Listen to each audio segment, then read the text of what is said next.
impeached for a second time. Donald Trump is charged with inciting supporters to storm the U.S. Capitol. So, what happens now? And can the Republican Party heal the divisions caused by the president? This is Inside Story.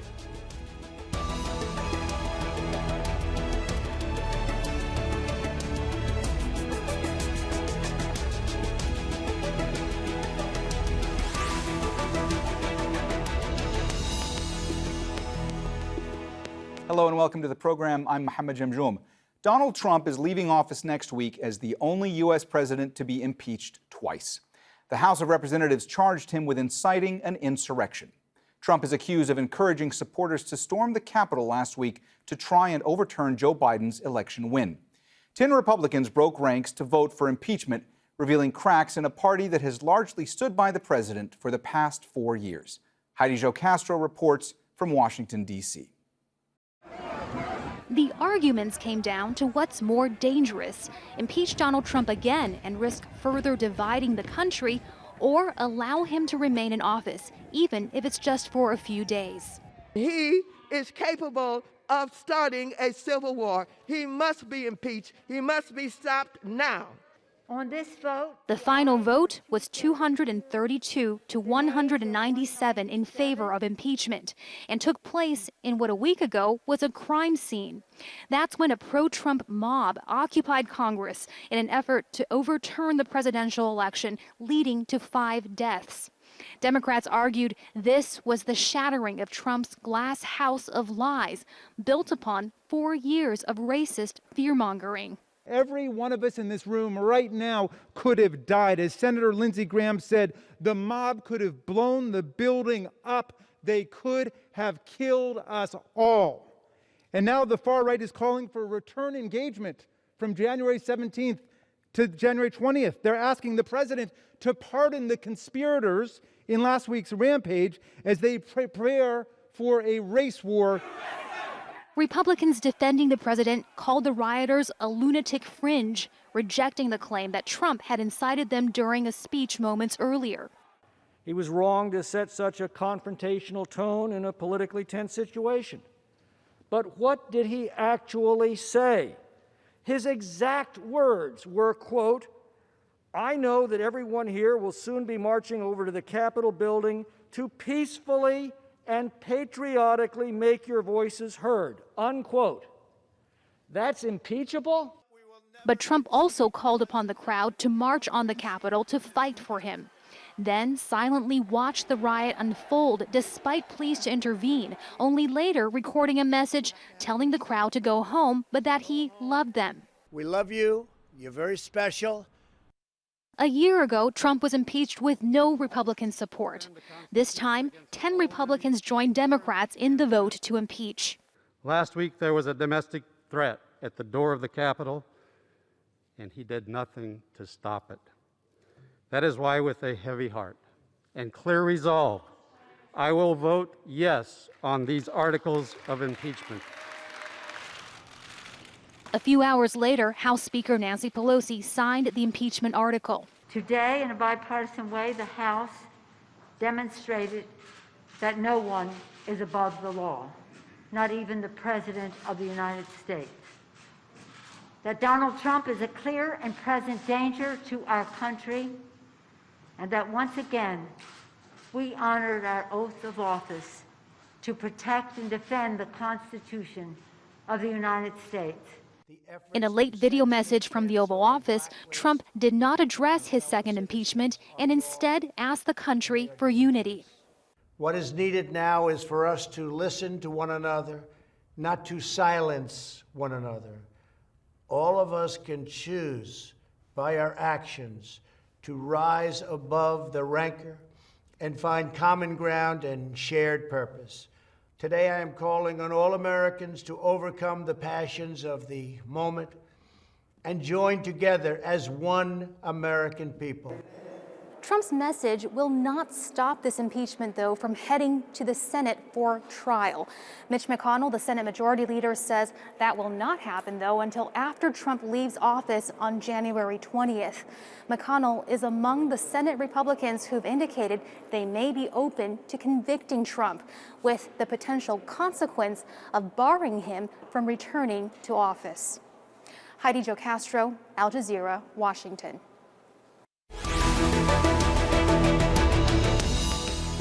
All right, let's introduce our panel. In Washington, D.C., Bruce Fein, a constitutional lawyer. In Reston, Virginia, Rina, Shah, a political strategist. And in Birmingham, in the UK, Scott Lucas, professor of international politics at the University of Birmingham. Welcome to you all. Rina, let me start with you today. What surprised you more? That there were 10 Republican representatives in the House who broke with the president and voted to impeach Donald Trump, or that despite the assault on the Capitol, more Republicans didn't vote to impeach Donald Trump? Well, it was certainly the latter for me. I thought this was a line that was crossed last Wednesday, and I felt that more Republicans may have the moral courage to finally step up and speak their truth, and to really, what more than anything could be considered as a denunciation of Donald Trump and what he's done to the Republican Party by remaking it in his own image. That loud, boisterous, no holds barred, really nasty side of him that often comes out at rallies. It is a part that people liked at first in 2015 into 16. And I would say over the years, the private whispers that I've heard from members of Congress, people I've considered friends, I felt that at some point, the dam would break and they would have a chance and a choice to make about coming out and speaking out against this president who lost election with all empirical evidence to show it this past fall. But they didn't. And this was about moral courage. This was about self-preservation. The 206 Republicans who did not cross over, I'm sorry, there were less than that when we got to 10 at the end of the day. So 201 that chose at the end of the day to not cross over and vote with Democrats for impeachment proved that they do not have the moral courage to lead our country, to lead their districts, and to do the right thing. It's the words of General Colin Powell that really struck me the other night when he spoke with CNN's Fareed Zakaria. And he talked about how many of us in America thought that our elected leaders, our officials, would side on the basis of truth instead of going on the basis of their own electoral races, their primaries. And so this was what it was about. I will say one final thing. I was most disappointed about only 2 women being part of the crop of 10 Republicans who voted for impeachment. I'm proud that one of those is my friend, Representative Jamie Herrera Butler, who I have supported financially in the past. I think it took tremendous courage on her part. She's only in her early 40s and has 3 very young children, one of them actually around the age of my child. And I would say that I'm very, very proud of her. I'm praying for her. What she did was incredibly brave, putting country before party. Bruce, it's unlikely that the Senate is going to take up the article of impeachment before Donald Trump leaves office. So the question now becomes, is the Senate within its constitutional right to hold an impeachment trial after a president's term has ended? I'm asking you this because there seem to be 2 schools of thought emerging around this debate, whether or not the Senate can actually hold an impeachment trial to remove somebody who has already left office. Well, we have a precedent. In 1876, Secretary of War Henry Belknap was impeached in the House for corruption. And then he was sent the articles were sent to the Senate. He resigned, so he was no longer in office when the Senate took up the case.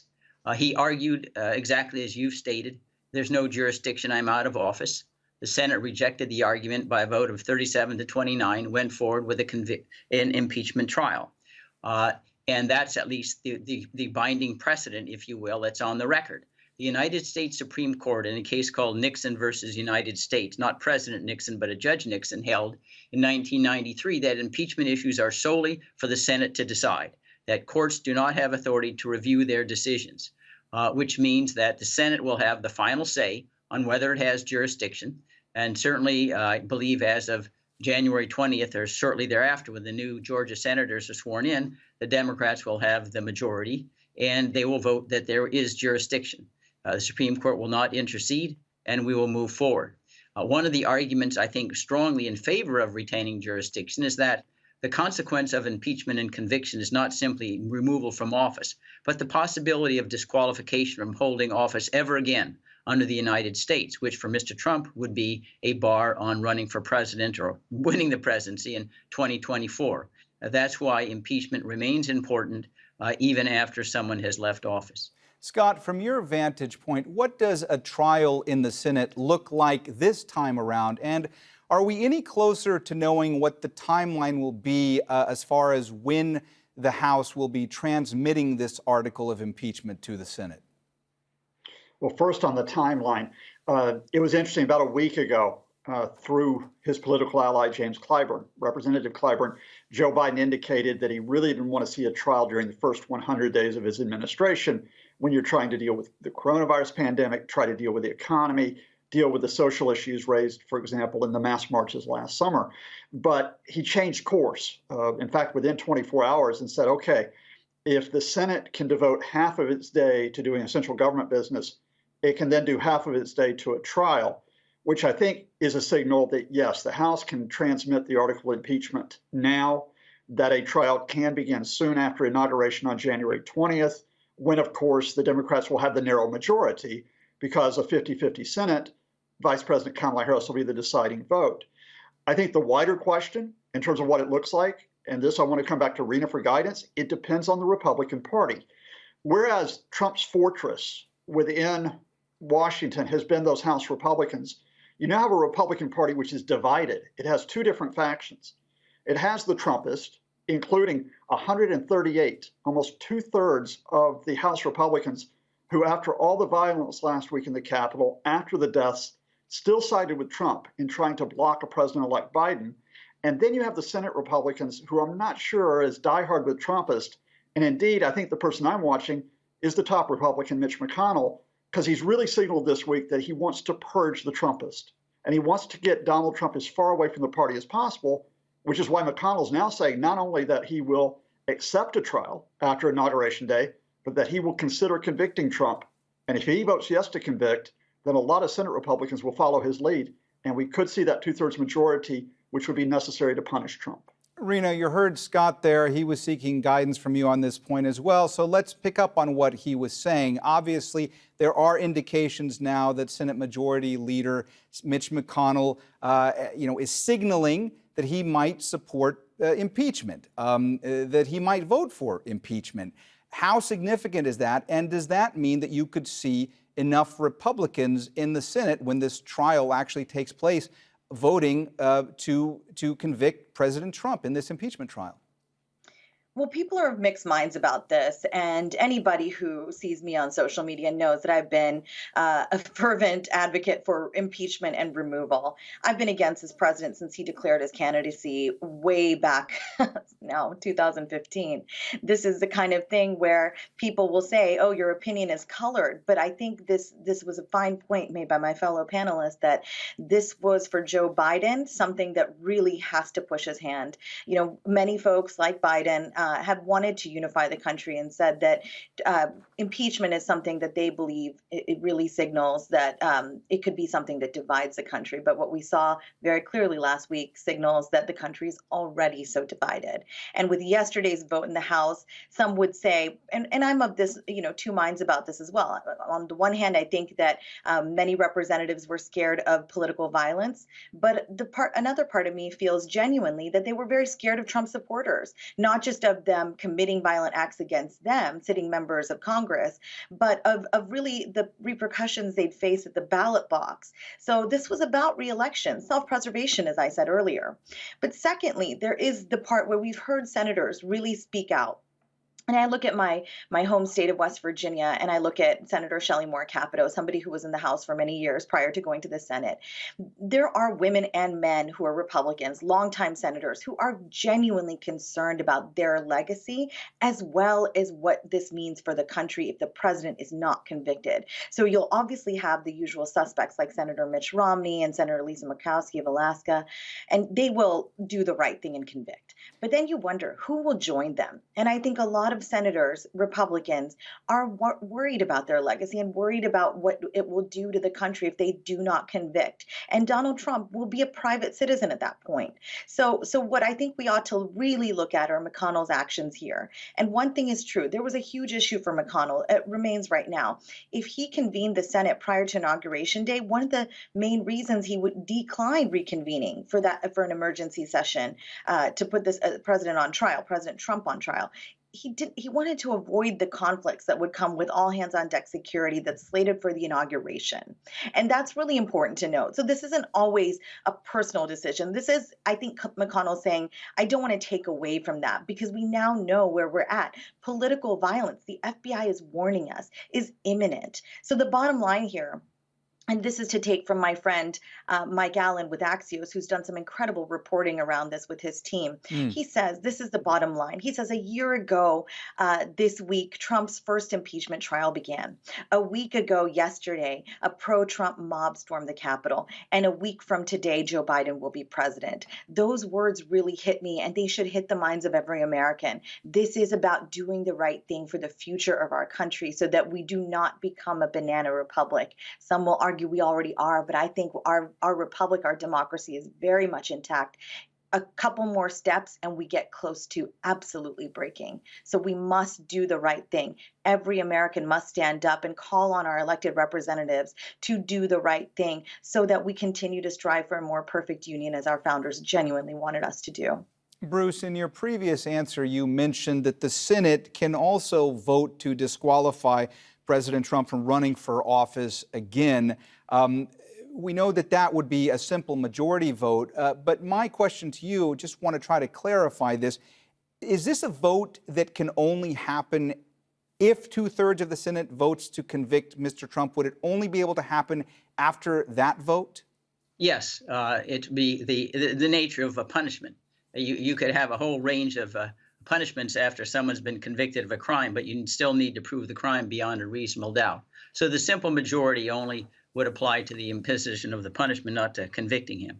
But you can have simple majorities that can decide rules of evidence, whether there be cross-examination, the time and the length of the trial, which can be very important here. I think, however, that we do not want to get too preoccupied with the maneuverings for the next 3 or 4 years. This really is what's been said. It's for not only for the living, but for the dead at Valley Forge and Cemetery Ridge and Omaha Beach and those yet to be born. We really are confronting a Rubicon here. We have a president that not only incited the rebellions, the insurrection, the seditious conspiracy, 2 days earlier tried to threaten Georgia officials with retaliation if they didn't falsify the votes. A president who stood up without embarrassment and said, and then I have Article 2 where I can do anything I want as president, and acted accordingly.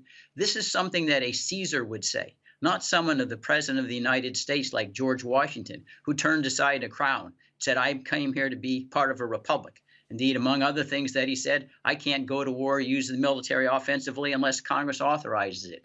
So it's not a question, in my judgment, of whether the members believe they are aided or not. If they're really Americans, if they're really faithful to the founding generation who risked their lives, their fortunes, and their sacred honor, not just re-election, they were going to go to the guillotine. Well, it wasn't a guillotine then. They were going to be hung and killed as traitors if they lost the revolution.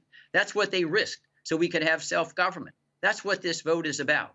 And it's just appalling that people are saying, well, because Black Lives Matter, committed a few acts of violence, the president of the United States can act lawlessly and then run around and commit the most dangerous acts to our constitutional dispensation with impunity. But anyway, I want to underscore what I believe are the highest stakes. If we do not convict Mr. Trump, can you imagine the next president, whoever it is, Biden or any successor? Oh, I can do anything Mr. Trump did, and I will not be impeached and removed from office. Then we have lost truly the republic. And I want to recall these famous words of Benjamin Franklin when he exited the Constitutional Convention in 1787. He was approached by a woman who said, what have we got, Ben? What have we got, doctor? A republic or a monarchy? He says, a republic if you can keep it. It's up to us to keep it, and the time is now. Scott, for 4 years, we've seen Republicans not only backing Donald Trump just across the board, but also refusing to condemn any of his behavior, no matter how outrageous it may have been, it's clear that Republican officials now, from the leadership on down, are backing away in some measure to President Trump. Are these damage control efforts going to work with the American public? Oh, gosh. I mean, the problem with the American public is that there's such a diversity of opinion, because we're not just talking about the damage of Trump in office. We're talking about the damage of disinformation.